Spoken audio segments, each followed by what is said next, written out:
It's a trilogy of fantasy novels. Actually, I've only completed the first one. It has been published and actually won some awards. Working on and the screenplay of that one. I mean, nothing's ever finished until the movie is shot, but there is a screenplay of adaptation of that one that I wrote. I'm working now on both the novel and the screenplay for the sequel, which is called The Star Quest, and the third piece of the trilogy is called The Sun Quest, and I have kind of a vague idea where that's going, but the main characters haven't exactly told me yet, so I don't know. But the I'm just a secretary. I just do what I'm told. So it's not a traditional trilogy in the sense that you're not dealing with like a Harry Potter type situation where you have the same characters going all the way through. You're not dealing either with a Lord of the Rings situation where you have one story chopped up into three. Basically, it's more generational. The MoonQuest has one lead character. It's his daughter who is the lead in the Star Quest. It's her son who is the lead in the Sun Quest. And so the stories are interlinked, but they will be able to stand somewhat independently.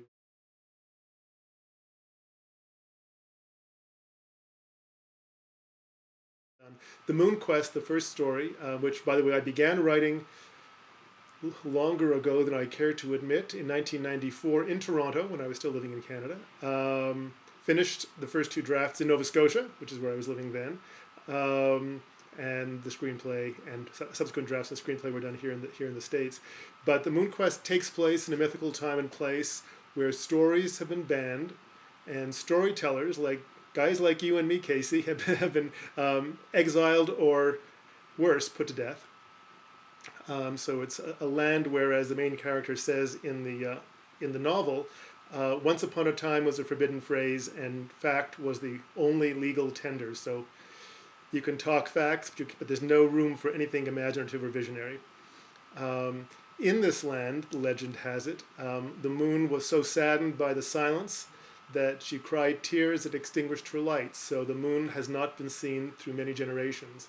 And so the MoonQuest is kind of a quintessential quest story to bring story back to the land, and through that to bring light back to the moon. And so there's one main character, his name is Toshar, who picks up three companions along the way. He is a bard, storyteller bard, and part of his journey is to come into his power as a storyteller in a land where storytelling is banned. And one of my favorite parts of the story, and this is expressed as well in the screenplay, is when he tells a story that somehow merges with a narrative and becomes their next step on their journey. Because when he is, again, typical reluctant hero, when he is sent out to on this quest, he doesn't want to go, and he isn't given very much solid direction either. He's basically told to head north, and that's it. And he relies on the stories that come through him and his own intuition to get to where they need to be.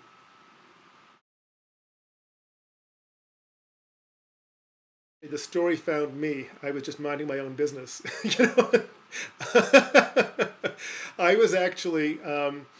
What happened was I was teaching a writing workshop in Toronto, and I was using actually a tarot deck as the exercise. I had everyone in the class pick a card, and then I kind of led them through a sort of quasi-open eye guided visualization based on the card each person picked, and then had them write. I never write when I'm teaching. I'm always kind of just keeping an eye on people, and this was a group of adults. It wasn't kids, but I'm always keeping an eye on the group to see if anyone's having problems or anything. Anyways, but once they were writing, and it was a group I'd worked with before, a little voice, I call it the voice of my very tricksterish muse, said, "Okay, now you pick a card." So fine, I told you I'd do what I'm told. I picked a card, and suddenly, I found myself writing, and what I wrote that evening ended up becoming the first scene of the first draft of a novel I knew absolutely nothing about. I had certainly read fantasy over the years. I had no conscious desire to write fantasy. Frankly, I had no conscious desire to write screenplays either, but that's another story. Um, and I did not know the story except as it was coming out through me. I didn't know the theme. I didn't know I got the title, I guess, about a halfway through. The ending came to me about 2/3 of the way through. The second draft of the novel became a massive rewrite because the novel in its first draft was written in the third person, he said, she said, and the second and subsequent drafts were all written in the first person. So I had to really totally rejig the story next time around. So I didn't know the story. What happened from one day to the next, sometimes from one sentence or word to the next, was as surprising to me as the writer as I hope it will be to the reader and ultimately to the viewer. So same thing pretty much happened with the Star Quest. I knew at some point, probably not during the first draft, but at some point during the process of writing the MoonQuest, I knew it would be a trilogy. I knew what the titles would be, which is certainly more information than I started with on the MoonQuest, and only a vague idea of what they might be about. Now I have a clearer idea of the Star Quest because again I have a first novel draft and 1.5 screenplay drafts. The Sun Quest is still kind of vague. I actually have log lines for all three, although log line for the Sun Quest is a bit of a stretch because again I haven't written the story yet, and I don't know in full what it's about. But that's kind of the genesis of the story. I mean, I didn't even realize the theme of what I had written until I had written it. One of the ways, when I teach writing, and this is true for screenwriting too, my philosophy is that I'm not in charge, the story's in charge. And if I just get out of the way and let the story happen to me and through me, then it's smarter than I am. And frankly, I don't know that I'm smart enough to have come up with that, consciously with that theme and that world, a world that actually has two suns, not one. Where did that come from? I don't know. And actually, not only is that a curious concept, but it becomes integral to the Star Quest and the Sun Quest, and I didn't know that when I was running the MoonQuest, consciously, obviously. Somewhere deep down in my psyche, I guess it was planted there, but I didn't know. When I teach writing, I talk about something I call the muse stream, which is again, it's almost like a stream of consciousness. It's in that first, sometimes the second draft too. It's just letting the story have its way with you, and which is why my first drafts are, total uncontrolled chaos.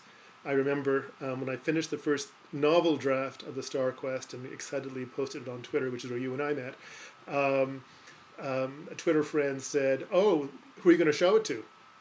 And I tweeted back and I said, "I've just vomited the story onto the page. I'm not showing it to anybody." Because really, that first draft, I mean, characters' names change all the way through as I get clearer sense of who these people are. The plot sometimes changes and I get a clearer sense of what that's about. And so it's full of inconsistencies. It's full of all kinds of weirdness that needs to be ironed out in subsequent drafts. And interestingly enough, when I was working on the first draft of the screenplay, with the MoonQuest, I actually wrote the screenplay just before I wrote the final draft of the novel. With the Star Quest, I wrote the screenplay just after that chaotic first draft. So a lot of that ironing out actually happened in the screenplay. And my plan for the Sun Quest, which is something I haven't done before, is actually to write the screenplay first with no novel, no draft, no nothing, just to go for it. So it's interesting to me as well is that each screenplay has been written from a totally different place, as each draft of the novel has too, strangely enough. So it's keeps it interesting, I guess. It keeps it a little bit stressful because I can't say, well, I did it this way before and it works, I'll do it this way again. I'm really being pushed to do it differently each time.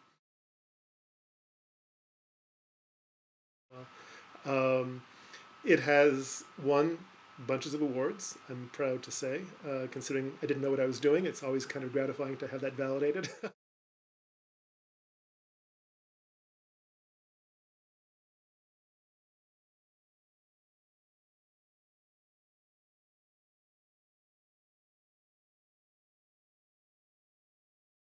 The first thing I would say is that the less control you exert over the story in the early stages, the better. like I said before, my experience always is that if I get out of the way, the story is much more interesting than I could ever make it be on my own. I could never have sat down one day and said, I'm going to create this world with two suns, blah blah blah. It just wouldn't have happened. Anything I'd written before that had actually been very contemporary and very realistic, naturalistic. So the most important thing is to do something you're passionate about. And I would put that way ahead of marketability, because frankly, if you're not passionate about it, there'll be no passion in the piece and it won't be marketable. It'll just be, it'll just be cardboard. So find something you really care about, a story that really excites you, and let the story have its way with you. Screenwriting is a little more complex because you have a very strict form to follow. When I'm teaching prose writing, I say just start and keep going and don't stop. It's a little more complicated in a screenplay where you have distinct elements like action and dialogue, and scenes. But I would say if you can try and do that and not get hung up on making the format perfect the first time through, just focus on getting the story out, even if it's a mess, and even if your formatting is all screwed up, and even whatever, and even if you have one character with 3 pages of dialogue, just so you can get the story, because you can always clean that stuff up later. And if you're going to get hung up on the format, then I would not even start it in screenplay format. I would just write a kind of fake treatment. Just make it as long as you want, not as a selling tool, but just as you getting the story out on the page kind of tool for yourself. I am not unlike a lot of my colleagues who teach writing, I'm not a heavy discipline kind of guy. That doesn't work for me. It works for some people. I find sometimes that if I have to set up that kind of rigid routine, I start getting resentful, and I don't do it. I'm just like a little bratty kid, right? But well, many of us carry that within us. So I say, as focus on your commitment and focus on your passion. And because I coach writers as well, and one of the things that I find the most effective tool is, by all means, set goals. However, most coaches and a lot of books say encourage you to set high goals, and I encourage you to set ridiculously, insanely easy goals. Because what I discover is that when we succeed, we're excited. When we fail, we feel bad and we stop. So if the best you can do is to write for 15 minutes a week, then set yourself a goal for 10 minutes a week and do it and succeed. And the next week you'll want to write for 15 or 20 or 30. So build from success to success rather than setting yourself up for failure. And I apply that to everything in the writing process and frankly in the life process as well. It's way easier to build up than to have to take down, and you feel a whole lot better about yourself and the process and the project.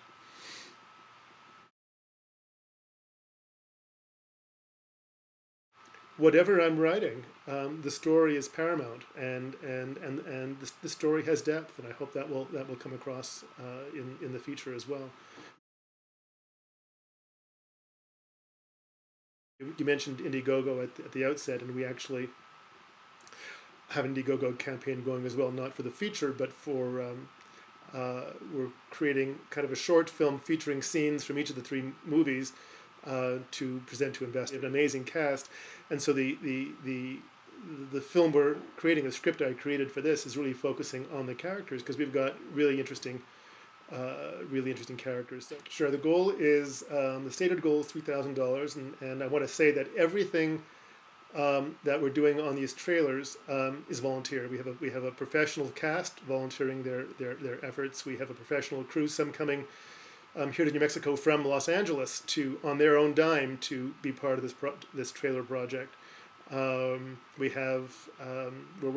actually have, I guess, for most of our shoot days, we have catering donated. So a lot of stuff is being donated, and we're very grateful for that. But certain things like location permits, we're dealing with a medieval style fantasy.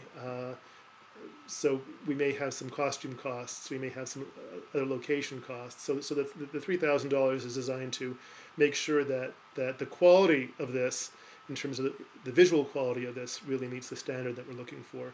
We just, in fact, filmed a video with me and the producer talking about the project. So that's fresh up there. In the next couple of days, we're going to have some. We're having our official cast announcement on Tuesday, although the cast has been chosen, and we actually had our first table read yesterday, and we did some filming of the cast there, and that'll be on the Indiegogo page too in the next couple of days.